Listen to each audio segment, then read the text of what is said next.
मंडप में बदल गया दूल्हा। रूहानी ने तेजस्वी के प्यार को सरेआम कर दिया नीलाम। टूट गया तेजस्वी का गुरूर। देखिए इश्क जुनूनी का अब तक का सबसे बड़ा और रुला देने वाला धोखा। तेजस्वी का प्यार कोई साधारण प्यार नहीं है, यह एक ऐसा जुनून है जिसमें वह किसी भी हद तक जा सकती है। शादी का मंडप सजा हुआ था, शहनाइयां बज रही थीं और तेजस्वी दुल्हन के खूबसूरत गुलाबी जोड़े में सजी धजी बैठी थी। उसे पूरा यकीन था कि आज उसकी जीत हुई है। उसका मानना था कि जीत सिर्फ मेरी होगी और आज से गुरु सिर्फ मेरा है। उसके लिए यह सिर्फ एक शादी नहीं बल्कि उसके जुनून की सबसे बड़ी कामयाबी थी। कहानी में असली तूफान तब आता है जब पंडित जी गठबंधन की रस्म के लिए किसी रिश्तेदार को बुलाने के लिए कहते हैं। तेजस्वी बेबसी से कहती है कि उसका अपना कोई नहीं है, इसलिए गठबंधन कौन करेगा। तभी दरवाजे से एक आत्मविश्वास से भरी आवाज गूंजती है, मैं करूंगी गठबंधन। यह कोई और नहीं बल्कि रूहानी थी। उसने तेजस्वी को याद दिलाया कि उसने वादा किया था कि वह मंडप तक उसका साथ निभाएगी। पर यहीं से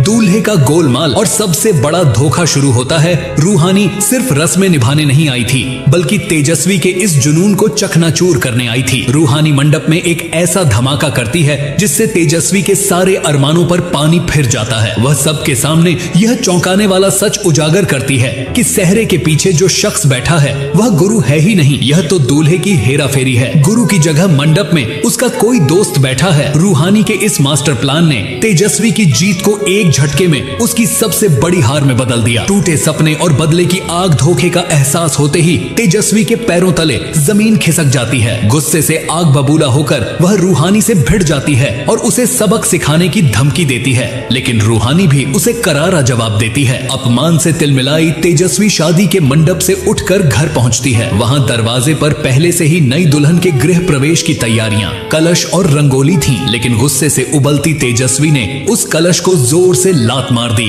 और पूरे परिवार के सामने चिल्लाकर बताया कि उसकी गुरु से शादी हुई ही नहीं है, आगे क्या होगा। और रूहानी ने अपनी चाल से तेजस्वी और गुरु की शादी तो रोक दी है, लेकिन तेजस्वी की जिद अब एक खतरनाक मोड़ ले चुकी है। अब यह देखना बेहद दिलचस्प होगा कि अपने टूटे हुए गुरूर और इस धोखे का बदला लेने के लिए तेजस्वी अगला कौन सा खौफनाक कदम उठाएगी और रूहानी इस जुनूनी तूफान का सामना कैसे करेगी।